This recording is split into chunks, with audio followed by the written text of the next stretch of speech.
আমরা যে ইন্টারনেট ব্যবহার করি সেটা আসলে কি দিয়ে তৈরি? প্রায় মনে হয় এটা বুঝি ওয়্যারলেস অদৃশ্য একটা ব্যাপার। কিন্তু সত্যিটা হলো আমাদের পুরো ডিজিটাল জগৎটা দাঁড়িয়ে আছে চুলের চেয়েও সরু কিছু কাঁচের তারের ওপর। আর এই জিনিসটাই হলো অপটিক্যাল ফাইবার, আমাদের আধুনিক পৃথিবীর অদৃশ্য কিন্তু সবচেয়ে জরুরি মেরুদণ্ড। আজকের এই বিশ্লেষণে আমরা ঠিক এই জার্নিটাই দেখব, এই অদৃশ্য নেটওয়ার্কের বিশালতা থেকে শুরু করে এর পিছনের বিজ্ঞান, এর দারুণ ইতিহাস আর আমাদের জীবনে এর কী মহামত প্রভাব সবকিছুই এক এক করে জানব। চলুন শুরু করা যাক। আমরা তো সারাক্ষণ ওয়্যারলেস দুনিয়ার কথা বলি, তাই না? কিন্তু এই ধারণার পেছনের যে একটা বাস্তব ভিত্তি আছে সেটা জানলে অবাক হতে হয়। আমাদের ডিজিটাল জগৎটা আসলে তার দিয়েই বাঁধা, আর এই নেটওয়ার্ক যে কতটা বিশাল তা কল্পনা করাও কঠিন। অবিশ্বাস্য হলেও সত্যি, পৃথিবীতে মোট ইন্টারনেট ট্রাফিকের ৯৫%-এরও বেশি ডেটা স্যাটেলাইটের মাধ্যমে নয়, বরং সমুদ্রের তলায় বিছিয়ে রাখা এই অপটিক্যাল ফাইবার কেবিলের মধ্যে দিয়েই যাতায়াত করে। আসল নায়ক কিন্তু এই তারগুলোই। এই নেটওয়ার্কের বিশালতা একবার ভাবুন তো, ৫ বিলিয়ন কিলোমিটারেরও বেশি। এই দূরত্বটা পৃথিবী থেকে প্লুটোর দূরত্বের চেয়েও বেশি। আমাদের এই যে high speed internet, live streaming, online gaming, এই সব কিছুই সম্ভব হয়েছে এই বিশাল পরিকাঠামোর জন্য। কিন্তু প্রশ্ন হল, একটা সাধারণ কাঁচের তারের ভেতর দিয়ে আলো পাঠিয়ে এত ডেটা আদান প্রদান করাটা সম্ভব কিভাবে? এর মূল ধারণাটা কিন্তু আশ্চর্যজনকভাবে খুবই সহজ। খুব সহজ করে ভাবা যাক। ধরুন দুজন লোক আছে, তাদের হাতে শুধু দুটো লেজার পয়েন্টার। তারা কথা বলবে কিভাবে? তারা ঠিক করল লাইট অন করা মানে ১ আর অফ করা মানে ০, আর এটাই হলো বাইনারি ডেটা পাঠানোর মূল আইডিয়া। আর সবচেয়ে মজার ব্যাপার হলো, এই সাধারণ অন অফ সিস্টেমটাই কিন্তু সবকিছুর মূলে। টেক্সট, ছবি, ভিডিও যাই হোক না কেন, সবকিছুকেই এই ১ আর ০-এর একটা লম্বা সিরিজে পাল্টে ফেলা যায়। এভাবেই আলো হয়ে ওঠে তথ্যের ভাষা। ব্যাস, আলোকে তো আমরা ডেটা বানিয়ে ফেললাম, কিন্তু সমস্যা হলো হাজার হাজার কিলোমিটার লম্বা একটা সরু কাঁচের তারের ভেতর এই আলোকে ধরে রাখা যাবে কিভাবে? আলো তো কাঁচ ভেদ করে বেরিয়ে যাওয়ার কথা, তাই না? এখানেই আসে পদার্থবিজ্ঞানের একটা অসাধারণ ট্রিক। এই ম্যাজিকটার নাম হলো পূর্ণ অভ্যন্তরীণ প্রতিফলন। সহজ কথায়, আলোটা যখন একটা নির্দিষ্ট অ্যাঙ্গেলে ফাইবারের ভিতরের দেয়ালে ধাক্কা খায়, তখন সেটা বাইরে না গিয়ে আবার ভেতরেই ফিরে আসে। ঠিক যেন একটা পাইপের মধ্যে দিয়ে পানি যাওয়ার মতো, আলো বারবার ধাক্কা খেতে খেতে এগিয়ে যায়, কিন্তু এক বিন্দু বাইরে বেরোতে পারে না। আজকের এই প্রযুক্তি দেখতে যতটা নিখুঁত, এর পেছনের গল্পটা কিন্তু ততটাই কঠিন। এটা একদিনে হয়নি।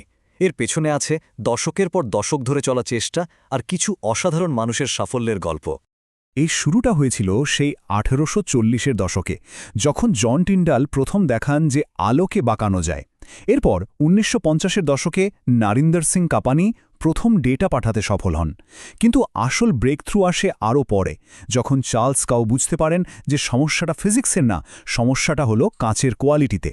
আর তার এই আইডিয়ার ওপর ভিত্তি করেই কর্নিংয়ের বিজ্ঞানীরা এমন বিশুদ্ধ কাঁচ তৈরি করেন যা সব কিছু বদলে দেয়। তো প্রথম দিকে দুটো বড় চ্যালেঞ্জ ছিল। এক, কাচের অশুদ্ধির কারণে সিগন্যাল বেশি দূর যেত না, দুর্বল হয়ে যেত, একে বলে অ্যাটেনিউয়েশন। আর ২, ফাইবারটা একটু বাঁকা হলেই বা কেউ ধরলেই আলো বেরিয়ে যেত। এই দুটো সমস্যার সমাধান আসে দুটো দারুণ আইডিয়া থেকে। একটা হলো অসম্ভব বিশুদ্ধ সিলিকন গ্লাস তৈরি করা, আর অন্যটা হলো মূল কাচের ওপর আরও একটা কাচের স্তর দেয়া, যেটাকে বলে ক্ল্যাডিং। আর সেই পুরনো আইডিয়াগুলোর ওপর ভিত্তি করেই তৈরি হয়েছে আজকের দিনের ডেটা সুপার হাইওয়ে। চলুন এখনকার অত্যাধুনিক কেবলগুলো কিভাবে কাজ করে সেটা একটু দেখে নেওয়া যাক। একটা ফাইবার অপটিক কেবলের একদম ভেতরে থাকে কোর, যেখান দিয়ে আলো যায়। তার ঠিক বাইরেই থাকে ক্ল্যাডিং, যা আয়নার মতো কাজ করে, আলোকে ভেতরেই রাখে। আর এই পুরো জিনিসটাকে বাইরের আঘাত থেকে বাঁচানোর জন্য এর উপর থাকে আরও কয়েকটা প্রোটেক্টিভ লেয়ার। কিন্তু একটা ফাইবারের ক্ষমতা আরও অনেক গুণ বাড়িয়ে তোলা হয় একটা অসাধারণ টেকনিক দিয়ে। নামটা হলো ওয়েভলেংথ ডিভিশন মাল্টিপ্লেক্সিং বা WDM। এটাকে বলতে পারেন একটা প্রিজমের ঠিক উল্টো কাজ। প্রিজম যেমন একটা সাদা আলোকে ভেঙে অনেকগুলো রঙে ভাগ করে, WDM ঠিক উল্টোটা করে। অনেকগুলো আলাদা আলাদা ডেটা সিগন্যালকে বিভিন্ন রঙের আলো বানিয়ে এক করে একটাই ফাইবারের মধ্যে দিয়ে পাঠিয়ে দেয়। দারুণ না? সাধারণত ২ ধরনের ফাইবার দেখা যায়। একটা হলো সিঙ্গেল মোড, যার কোডটা চুলের থেকেও সরু। এতে সিগন্যাল প্রায় নষ্টই হয় না, তাই হাজার হাজার কিলোমিটার লম্বা সাবমেরিন কেবলে এটাই ব্যবহার করা হয়। আরেকটা হলো মাল্টি মোড, যার কোডটা একটু মোটা। এটা ডেটা সেন্টারের মতো ছোটখাটো দূরত্বের জন্য ভালো। এই যে এত সব প্রযুক্তি, এটা তো আমাদের জীবনের একটা অংশ হয়ে গেছে, কিন্তু এই সংযোগটা চালু রাখতে যে কী পরিমাণ আয়োজন আর খরচ হয় সেই হিসাবটা আমরা অনেকেই রাখি না।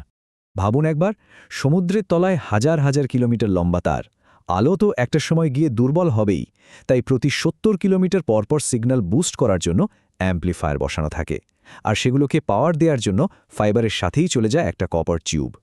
আমরা যে ইন্টারনেটের জন্য বিল দিই, অনেকেরই ধারণা সেই টাকাটা হয়তো কন্টেন্ট প্রোভাইডাররা পায়, কিন্তু সত্যিটা হলো বিলের প্রায় সবটা টাকাই যায় সেই সব কোম্পানিগুলোর পকেটে যারা এই বিশাল ফাইবার নেটওয়ার্ক তৈরি করে আর দিনের পর দিন এর রক্ষণাবেক্ষণ করে।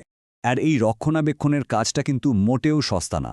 দেখা গেছে সাবমেরিন কেবলে গড়ে প্রতি ৩ দিনেই একটা না একটা সমস্যা হয়, আর একবার মেরামত করতে খরচ হতে পারে $10 লাখ থেকে $30 লাখ পর্যন্ত, মানে মিলিয়ন মিলিয়ন ডলার।